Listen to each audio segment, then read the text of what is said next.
Ndokwa East Local Government Area makes up the 25 local government areas in Delta State.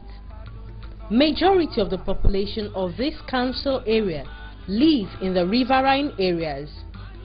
Most of these communities in Ndokwa East are faced with enormous challenges of life and are literally disconnected from the rest of the state. We people that come from the riverine area, we suffer a lot, especially the place I am coming from. You board the boat to a certain place, then you will trek. If you are wearing shoes or trousers, you pull it off, then you wear it again before you enter the boat. Then there are some areas, because of the shallowness of the river, we cannot pass by. The boat will come down very slow. Then also at times will come down. At times our people get body wet before coming down to this place. So it's a big problem to us. We are facing a lot of problems. I believe government should construct roads to the riverine area. The area that is we're having more problems, they can even construct bridge so that we can be flowing very through. For where we are going now, it's shorter from our boat to the base, but they don't want to open the open way for us to communicate. This is how our people suffer. They only come here when the election is approaching. And once the election passes, nobody will near this place again. Until when another one again is coming, that's why we cry. The dividend of democracy is not buying vehicles to give you the business. No, you should come and see what the people are suffering. And when you cry, no way.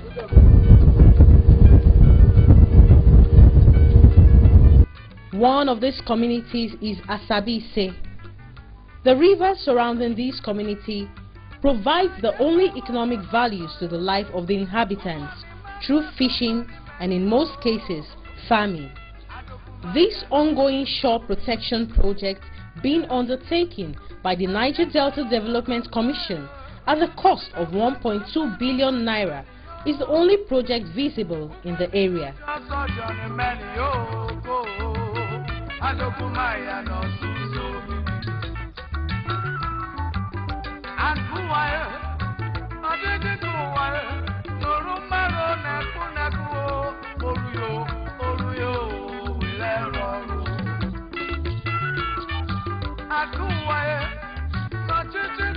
Another community in Ndokwa East local government area that is seeking urgent development attention is Onya Kingdom.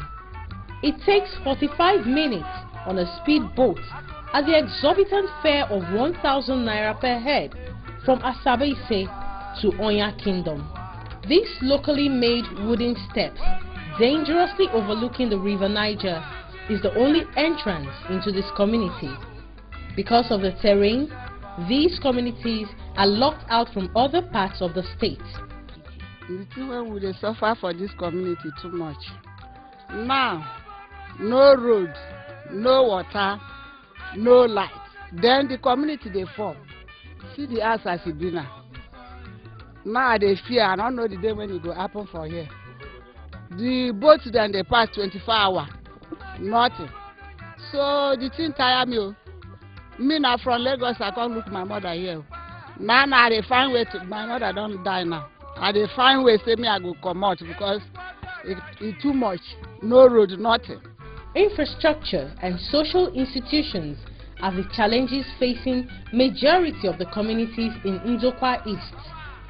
Here in Onya Kingdom, almost all the existing infrastructures, including the proposed agency, uncompleted water scheme, Coppers Lodge, teachers' quarters are all self-help. No roads, no pipe-borne water, nothing. The gas, the water they call, I don't know what they call it, this water they give to us, solar water they give to us. The same contractors that are being, forced to us by the same people who are representing us, gave us the same water and put solar this thing. They call it in, there's something, they call it Mundus. Yes, Mundus, that's empower that very generation of the water. Do you know that after putting that in all those things, they took them away? And today, no water. Few places they put those water, none is functioning. And yet, we are in an oil producing area. We come down to the issue of the flood that happened in 2012. Yes, 2012 flood. I want to say it's in there. 2012 flood. Most of us here, these PGs you see here, we spend our own money to rescue our people. I can give you an example. I remember the time I called one of our sister Tina from Uchi to come and collect money from me in Kwale. I called many villages to come to Kwale and meet me and collect money. We put our people where they belong, and we took care of them. Government never came to our aid. Up to today, we have not seen one naira. But we had billion being released by President Goodluck Jonathan. This one released by this, but we Ndokwa East people never received any time from any of them. You have to pass 6 local governments before going to Ndokwa East. And as you are here now for yourself, this is how a replica of all the villages along this riverine area. And this is where they are having their vote. This is where they have the oil and nobody remembers us to support the governor by saying that there's a total disconnect. Governor would write himself as special advisor to the governor on community matters. Ask that person, the advisor, whether he knows where they call Onya. What are they advising? Say our primary schools. If you transfer any teacher to come here, he will, after 2 days, he will go back. Number one, where the MTN, the Global, the what they call that one, Airtel. You cannot do services here. No road.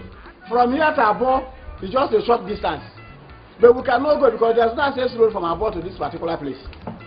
All this Governor antenatal free does not happen here. There is no hospital. Up to tomorrow, from here to Abo to Ushi Abala, our women are still giving birth in a primitive way. In those days, 17th centuries, when a woman is in labor, they will put a cloth. All those are local women to come to deliver them. They will cut plantain leaves. That's how people deliver.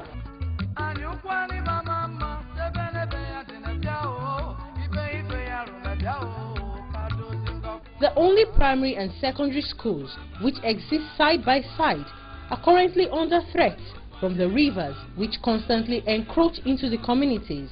Apart from that, the schools are lacking in personnel and facilities. This is only the primary school we have in Onya, and it's now being wiped away with erosion. Government is not seen to us. We have been crying over and over to government to see that they renovate this house, take this house to another site, but they have not done it. So we want the government to help us now, so that it will not be too late, so that our children can go to school. Because of all this is now, most of our children are now in urban area, attending school. They are not living here. That is for the primary school, and even teachers are not in the primary school now. We don't have enough teachers here. Most of the teachers, whenever they come, they go back. They said here is a difficult terrain, that they don't want to stay here. So that is the problem we have here in the Riverine area. Then we also have secondary school. This is the secondary school, but we have the side there. Because of the contractor who they gave to gave the school to do, the contractor abandoned the school. So this is why the community said if that be the case, they should come and manage up this building here. So government should try, please, to come and see that they set up the building. And moreover, that contractor that did that primary school, handled the contract of that primary school, secondary school, they should find out, so the person concerned, so that the person will come and do the secondary school, so that the children will pack down to that place. And again, in secondary school, on your secondary school, we don't have teachers. We only have 2 teachers and a principal. The rest people, when they post them down, they go back and lobby the office men. Then they transfer them away. Whenever they come, they go away. So we don't have teachers here, making children to leave Onya to urban area to go and attend school. Here we don't have enough population. The communities have resorted to the river as their only source of drinking water and for domestic use, thereby exposing them to infectious diseases.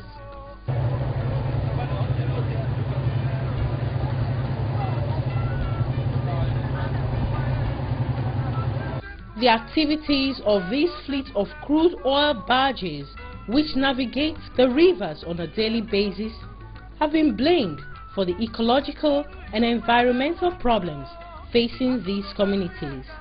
First of all, I want to draw the attention of our able president to the issue of NDDC present in Ndokwa East. We hear NDDC here, NDDC there, NDDC there. But in Ndokwa East, where the oil is being tapped from, no NDDC present in this Ndokwa East. True or false, my brothers? True. Then secondly, the sharing formula that we are seeing is very, very, in the way I look at it, it's not encouraging at all. Since 1958, AGIP has been drilling oil in Ndokwa East. Since 1958, and by the special grace of God, Ndokwa East produces the largest gas plant in West Africa. As a whole, in West Africa as a whole, we have the largest gas plant. But it's unfortunate that up to today, there's nothing with benefit as an oil producing communities. Instead, all the toxic waste they throw all over the villages, killing our people, they don't care about it, and government doesn't even recognize that one. Now, we carve out the sofa deck. I remember vividly that I was among the people who were going to Abuja to fight for this sofa deck, so that at least we can have a say in the oil that we produce. But unfortunately today, what we see in Delta State is this. They will bring the proceeds from federal government. They call it 13% oil derivation. From this 13% oil derivation, 9 billion will be given to Chekiri. I don't know how many oil wells that Chekiri have. 8 billion will be given to John Nation. It has been termed that Ijaw is the highest oil producer in the country, but I believe that the oil we have in Ndokwa is larger than whosoever that are claiming. Then 7 billion is given to Robo Nation. They come to Isoko, they give Isoko 3 billion. When they come to Ndokwa Nation, they give us 1 billion. 1 billion to be shared among 3 local governments. Very funny. CCC chairman, Beneku community in Ndokwa is local government. I thank God we've heard what my president has said and the PG has said. I am one of the persons that have come out and tell you today that I am from one of the real oil producing community in Delta State. I'm from Beneku. We have no less than 38 oil wells in my community. Abject has been operating in Beneku community for the past, since 1966 to today, they've been operating. Sterling Globers have their own. The ones they are drilling, even the first oil well, they said 1966 is still running to tomorrow. It has never one day stopped. But just go to Beneku community and see. Beneku is an eyesore. No human being will agree that they've been doing oil in that place for the past 40-something years. You go to the Pontu, they gave us Pontu since 1966, if I'm not mistaken. Till today, Pontu is still running that place. Even at a stage, they abandoned it. Then they have bridge at Abo, where they were passing. They now went and constructed a bridge at Abo. They abandoned that place. Later, Fredos Lebi took over the contract of that place. Now, after taking over the place, they are Abject and Sterling Global started using it again. If you go to that place every blessed day, not more than 5,000 people crosses that place. That Pontu leads to Opai, where they have Opai, where they have IPP gas plant, IPP turbine, which is feeding other countries, not even Nigeria. You go to Beneku, they have their gas turbine, they got what do you call it? Gas plant. Abaragada is there, Abo is there. Other community passes through that place. But today, nobody, no sign that they are producing oil in this place. No road. From the point to the community, you cannot use your car. Every day when we ask, they say there's a panic. Every year budget for desktop panic. At the end of the year, they say next year budget. Every year, next year budget. No road to that place. But we are there. Nothing to do. I don't even know the question I'm asking. Are we still members of this country where they are drilling soil, developing Abuja, Asaba, Warri everywhere? The people that own this soil, nobody cares to know.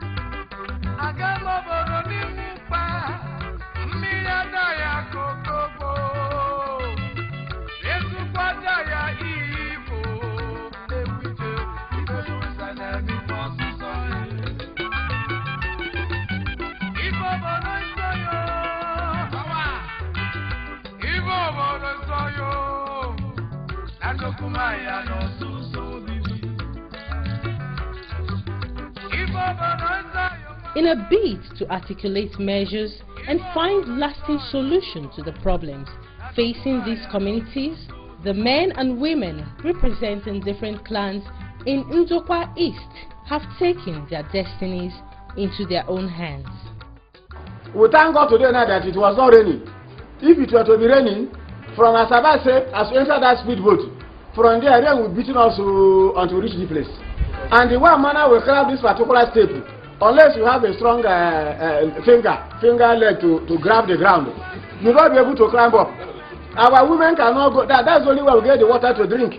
But global oil and all of them, actually, they'll come and pour water there, pour oil there. That's water we drink. Government didn't look at us. We lost many sheet of bed. Our women, we lost many women. Because once there's bleeding, before they use the speed boat to cross to Bayelsa, to cross Anambra, to cross other states where they're taking care of, the women will die. We continue losing our wives, we continue losing our brothers, and the debt. Debt is all over. So we are crying. We thank God that they are coming to see us on the meeting. Even because of the terrain, most of us are even coming here for the first time. They flood the property, we will not receive anything. They told the governor they will give us everything. You have seen us here. This primary school from Manya I want to go. This is the place where former chairman come from. This is the place where they have a chief here. Another thing against our chiefs. Because not all of us have the chieftaincy. There's an understanding here. Some of us have Babaluku, some have their king. Only few that have king will go to Asaba, gather themselves, and say they are chiefs. They are in charge of oil producing areas. This area, we have the Sopadeke commissioner. The Sopadeke commissioner should come here and see what is actually happening here. We have commissioner for youth. We have House of Assembly. Not that we don't have anybody representing us there. Why can't they come and know what we are crying? And when you shout out, all those politicians at the Ashaka Kwale will go and spoil you. They will go and gossip that this man is against you. This man is talking against you. Instead of them, when you call them on phone, nobody will pick the phone. And we are crying on behalf of our mothers and sisters, our children. Some of them here don't even know where to take their children to. Most of them here, no water. Those of them that have money to build will manage, like what I said, to build and put a borehole. Once they're in town, they pump it, the villagers will come in to take water. The moment the person leave and go back to the city, he will off the pump. They'll be going to climb that step again back to that stream. You saw our elderly women, the way they climb down to go and fetch water. No light. This one is generator. Education zero. Education zero because nobody will like to come for transfer.